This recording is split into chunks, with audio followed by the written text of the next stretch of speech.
అది ఇప్పుడు మీరు అజయ్ బాబు గారి మీద కేసు పెట్టిర్రు, మీ కేసుని సుమోటోగా తీసుకొని వాళ్ళు ఫైల్ చేసి వాళ్ళ ఇప్పుడు ఆ వ్యక్తి జైల్లో ఉన్నాడు. మరి మీకేం ఫోన్ కాల్స్ గిట్ల ఏమో వస్తాయి? క్రైస్తవ సోదరులు వచ్చాయి మీకు అది చెప్దాం అనుకుంటున్నాను. ఎస్ చేస్తారా? వాళ్ళ బావమరిది ఫోన్ చేసిండు. చేస్తుర్రా? రాజు అంట. చేస్తారా? చేసిర్రు. చేస్తారా? చూపెట్టాలా కాలేజ్ చూపెట్టాలా? నాకెందుకు అనుమానంగా ఉంది. నా ఫోన్ ఇక్కడి వాళ్ళ బావమరిది చేసిందా? వాళ్ళ బావమరిది చేసిండు రాత్రి 1:30కి. రాత్రి 1:30 చేసి ఏమంటుండు? సార్ రవీందర్ రెడ్డి గారా అంటే అవును చెప్పండి అన్న. సార్ అన్నాడా? ఒరే రవీందర్ రెడ్డి అన్న. ఒరే గిరాన్లే సార్ అన్నాడు. సార్ రవీందర్ రెడ్డి పొలైట్గానే మాట్లాడింది. పొలైట్గా మాట్లాడి వాడు తిట్టే పరిస్థితి ఉంటే నేను మేము ఊరుకోం కదా, నేను కూడా తిడతా. అయితే ఏం జరిగిందంటే ఇక్కడ ఏం జరిగిందంటే దిలీప్ అని ట్రూ కాలర్లో వచ్చింది. ఓకే. అతను రాజు అని చెప్పాడు.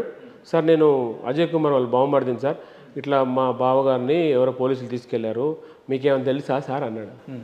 పోలీసులు తీసుకెళ్తే నాకేం తెలిసాడేంట్రా బాబు, ఇక్కడ జరిగింది ఏంటంటే నేను కేసు పెట్టా.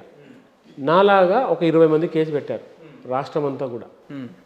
నాది ఎఫ్ఐఆర్ అయింది. నాతో పాటు ఇంకొకటి ఏదో అయినట్టుంది, అది అప్పటికి నాకు తెలియదు. ఇంకా నాతో పాటు ఇంకొకటి ఏదో అయినట్టుంది. మిత్రుడు జోసెఫ్ గారని ఇన్నర్ పేరు? జోసెఫ్ చూశాను కదా ఎఫ్ఐఆర్. ఎప్పుడన్నా కలిసిరా, మాట్లాడతారా మీతో? అతను క్రిస్టియన్ సార్, నాకు ఆయనకు సంబంధం ఏముంటుంది చెప్పండి.